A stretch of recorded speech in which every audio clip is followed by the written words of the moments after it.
Bizde Ырыс айыл өкмөтүндө аймакта 36 миңден ашык калк жашайт.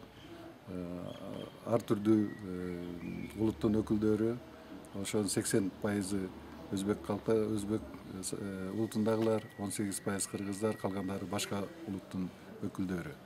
Ушул жерде мына ушул элдин биримдигин, элдин тынчтыгын, анан милиция менен элдин ортосундагы мамилени жакшыртуу, жакындатуу, кылмыштуулуктун алдын алуу боюнча мына кыргыз өкмөтүнүн ошо кылмыштуулукка каршы күрөшүү боюнча баягы распоряжение указдарынын аткаруунун негизинде аткаруу боюнча биз былтыр 2014-жылы ушул коомдук алдын алуу борборун курдук.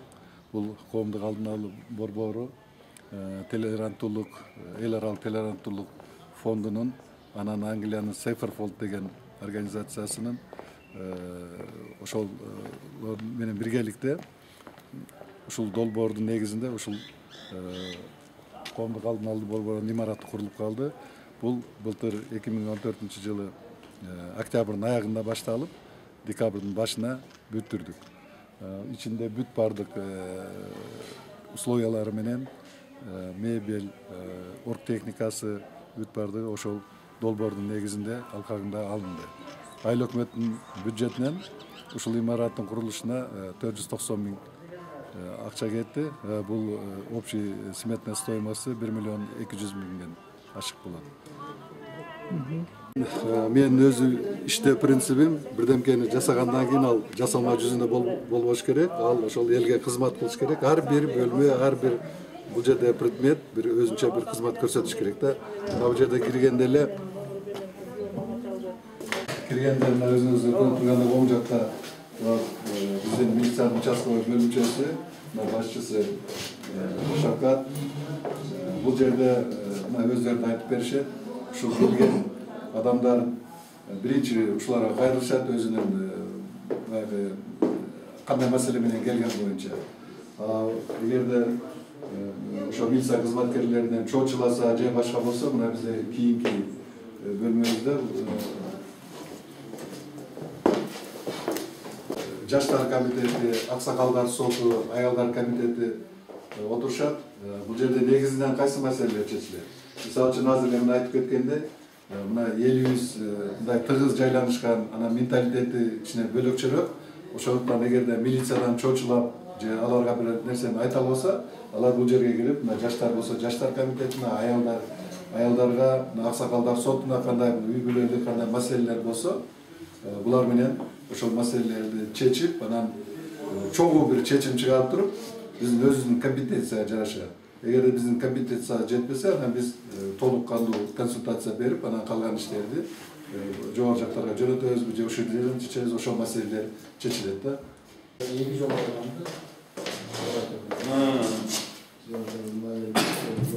Бул кеңешме залы, бул жерде кеңешме гана өтпөстөн ар кандай маселелер болсо, мисалы үчүн ошол келген баягы ар түрдүү маселелер боюнча келген элдердин суроо жооптору ушул жерде мына чогулуп отуруп чече турган болсо, баардыгы чогулуп чечишет.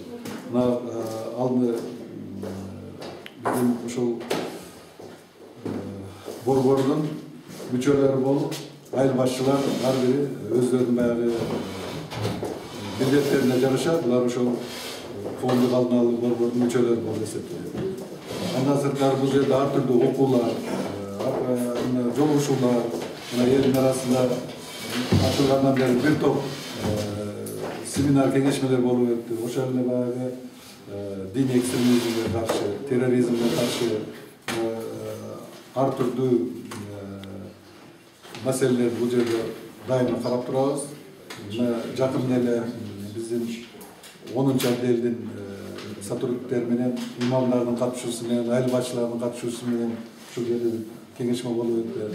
Андан сырткары мына жаштар өздөрүнүн маселелери боюнча ушул жерде жолугуп маселелерин чечишет.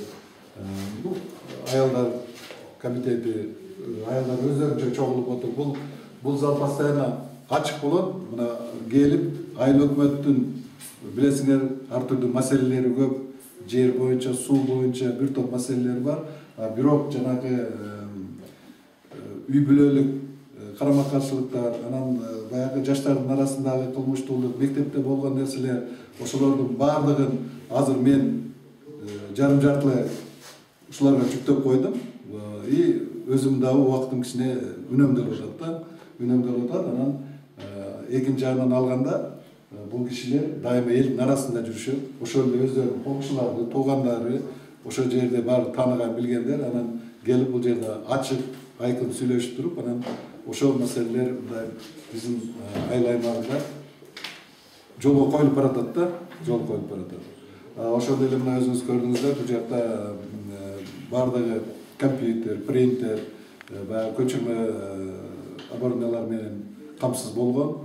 Мунун баардыгын ошол долбоор менен биргеликте айыл өкмөттүн салымы менен ушул нерселер мүмкүндөр бар. Биздин Бишкек-Ош Күмүшаз айылындагы Бишкек-Ош трассасы эки бетинде бүгүнкү күндө кафелер, коомдук тамактануучу жайлар күнү-түнү иштеп атканын билесиздер. Азыркы күндө ошол биз тейлеп аткан аймактагы кафелердин айлана тегеректери толо мусорго толуп бүттү, таштанды. Кафенин ээлерине айыл башчылар баардыгыбыз айтып атабыз. Мына аялдар кеңеши, жаштар комитети, аксакалдар соту, айыл башчылар, ушул мүчөлөрүбүз баарыбыз биргелешип, айыл өкмөт менен айыл кеңештин депутаттарга сессияда каратып болсо да бир буйрукту чыгартырып, ошол аймактагы жайгашкан кафелердин жетекчилерини, башчыларын, ээлерини милдеттендирсек. Менде ушундай сунуш бар.